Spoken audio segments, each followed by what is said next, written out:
by Andre Norton. Chapter 16. The Battle of the Video. Oddly enough, in spite of the tension which must have boiled within him, Rip brought them in with a perfect 4-fin-point landing, one which, under the circumstances, must win him the respect of master star pilots from the rim. Though Dane doubted whether if they lost, that skill would bring Shannon anything but a long term in the moon mines. The actual jar of their landing contact was mostly absorbed by the webbing of their shock seats, and they were on their feet, ready to move almost at once. The next operation had been planned. Dane gave a glance at the screen. Ringed now about the Queen were the buildings of Terraport. Yes, any attempt to attack the ship would endanger too much of the permanent structure of the field itself.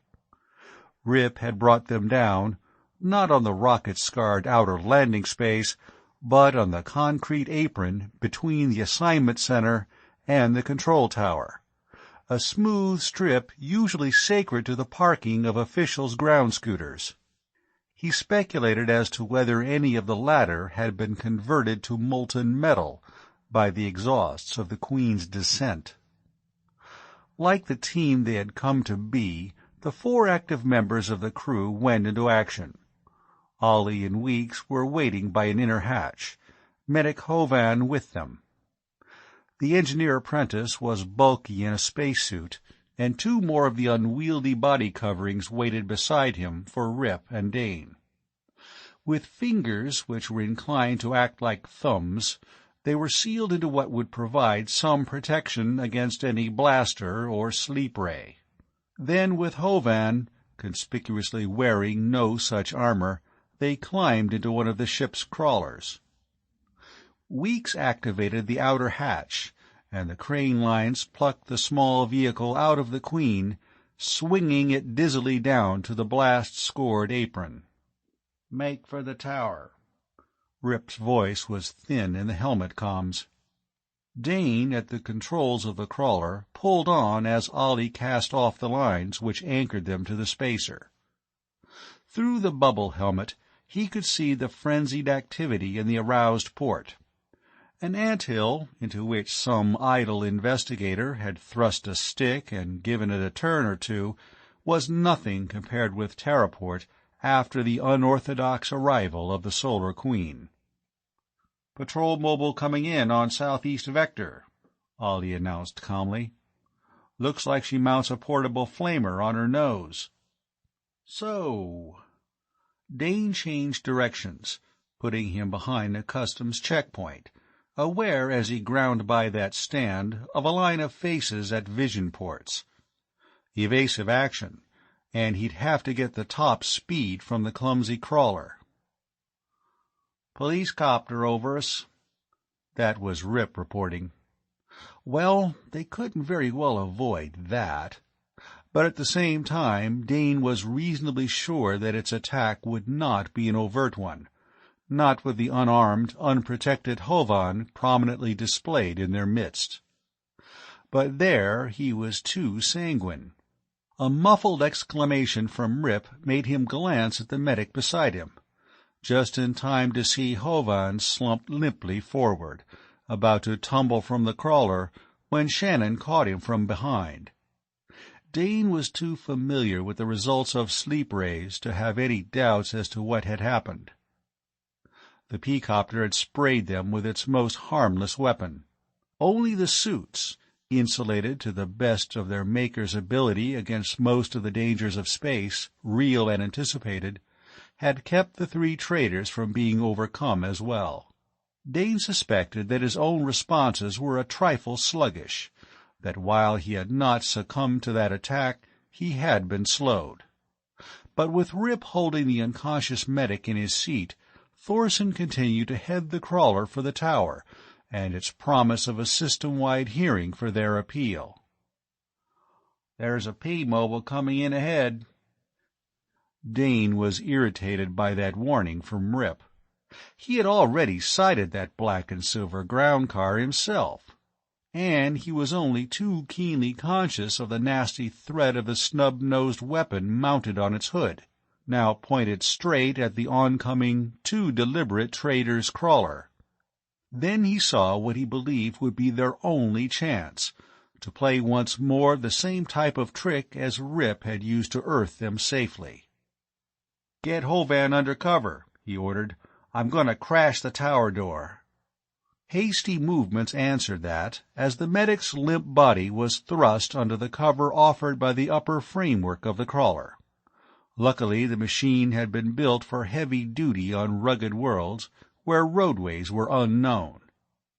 Dane was sure he could build up the power and speed necessary to take them into the lower floor of the tower, no matter if its door was now barred against them. Whether his audacity daunted the P-mobile, or whether they held off from an all-out attack because of Hovan, Dane could not guess.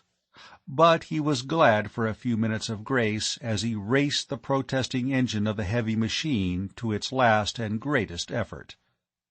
The treads of the crawler bit on the steps leading up to the impressive entrance of the tower. There was a second or two before traction caught, and then the driver's heart snapped back into place as the machine tilted its nose up and headed straight for the portal.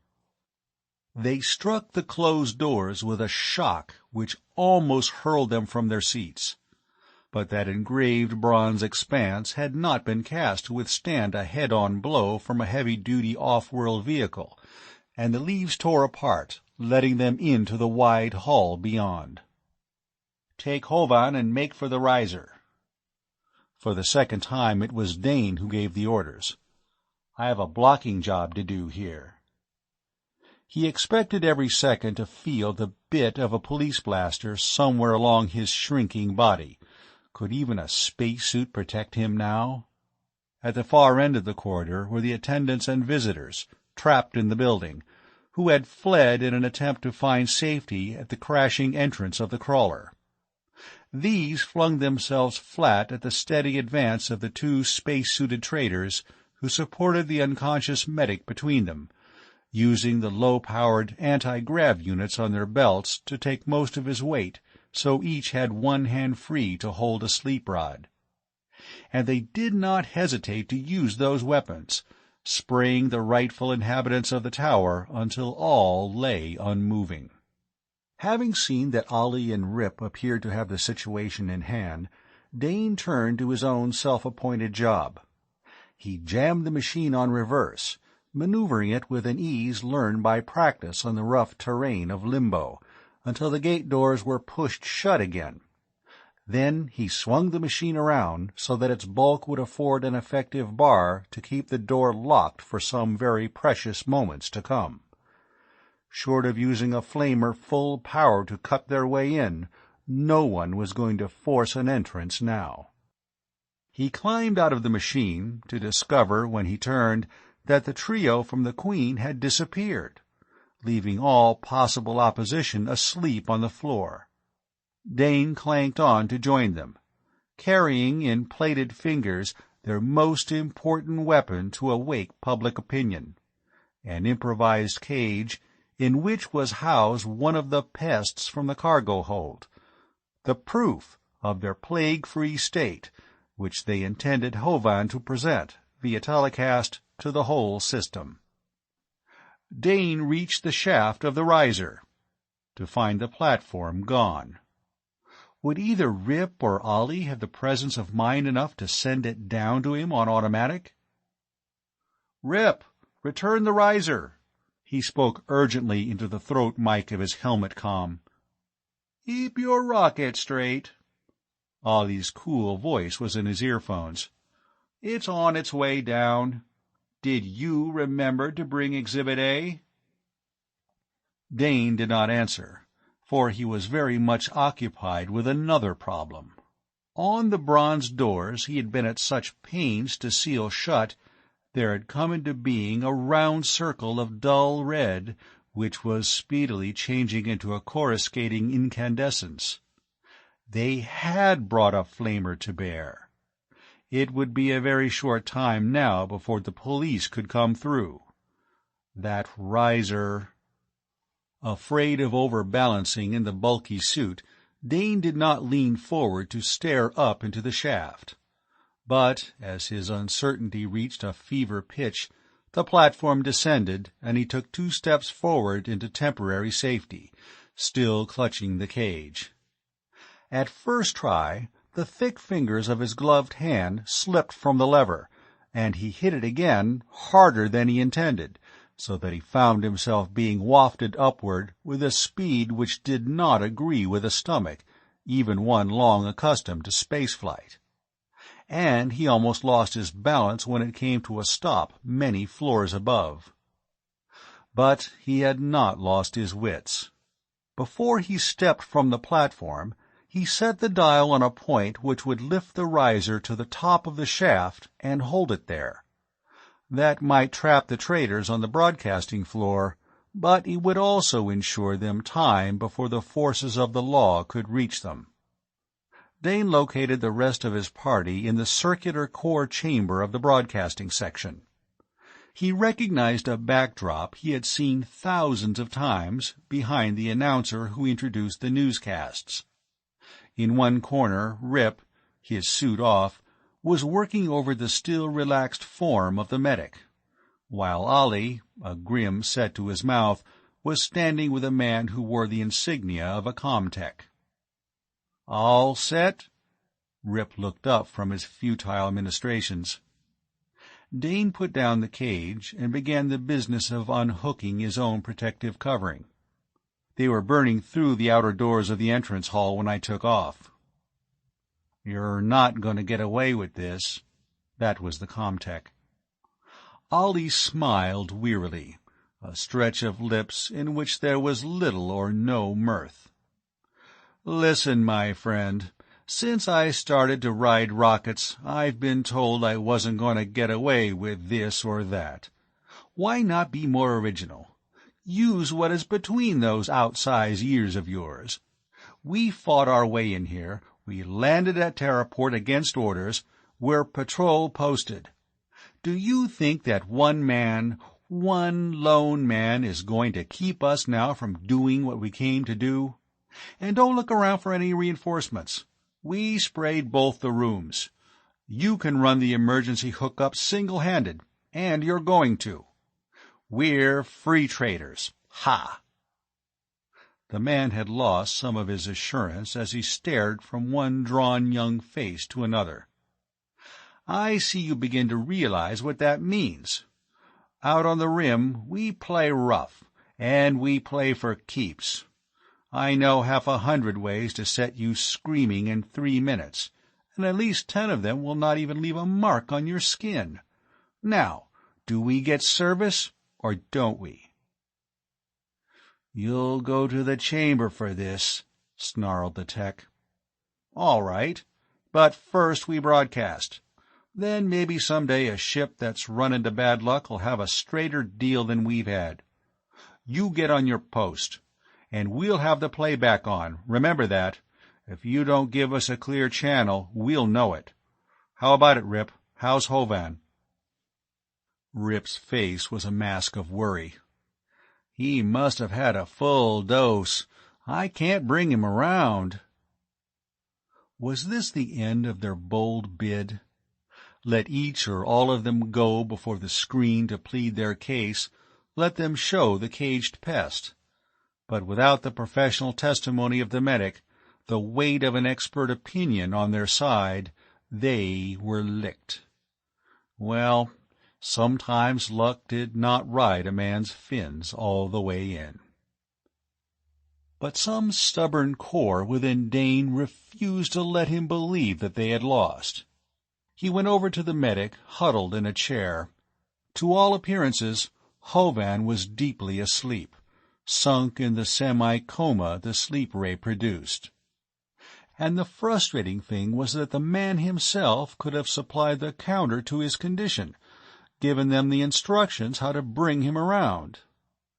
How many hours away was a natural awaking? Long before that, their hold on the station would be broken. they would be in the custody of either police or patrol. "He's sunk." Dane voiced the belief which put an end to their hopes. But Ollie did not seem concerned. Camille was standing with their captive, an odd expression on his handsome face, as if he were striving to recall some dim memory. When he spoke, it was to the comtech. "You have an HDOS here?" The other registered surprise. "I think so." Ollie made an abrupt gesture. "Make sure," he ordered, following the man into another room. Dane looked to Rip for enlightenment. "What in the great nebula is an HDOS?" "I'm no engineer, but it may be some gadget to get us out of here." "Such as a pair of wings?" Dane was inclined to be sarcastic. The memory of that incandescent circle on the door, some 20 floors below, stayed with him. Tempers of police and patrol were not going to be improved by fighting their way around or over the obstacles the traitors had arranged to delay them. If they caught up to the outlaws before the latter had their chance for an impartial hearing, the result was not going to be a happy one as far as the Queen's men were concerned. Ollie appeared in the doorway. "Bring Hovan in here." Together, Rip and Dane carried the medic into a smaller chamber where they found Ollie and the tech busy lashing a small, lightweight tube chair to a machine, which, to their untutored eyes, had the semblance of a collection of bars. Obeying instructions, they seated Hovan in that chair, fastened him in, while the medic continued to slumber peacefully. Uncomprehendingly, Rip and Dane stepped back, while under Ollie's watchful eye, the comtech made adjustments and finally snapped some hidden switch. Dane discovered that he dared not watch too closely what followed. Inured as he thought he was to the tricks of hyperspace, to acceleration and anti-gravity, the oscillation of that swinging seat, the weird swaying of the half-recumbent figure, did things to his sight and to his sense of balance which seemed perilous in the extreme. But when the groan broke through the hum of Ollie's mysterious machine, all of them knew that the engineer apprentice had found the answer to their problem, that Hovan was waking. The medic was bleary-eyed and inclined to stagger when they freed him, and for several minutes he seemed unable to grasp either his surroundings or the train of events which had brought him there.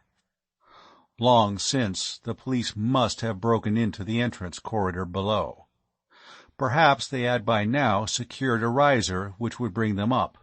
Ollie had forced the comtech to throw the emergency control, which was designed to seal off from the outer world the entire unit in which they now were. But whether that protective device would continue to hold now, none of the three were certain.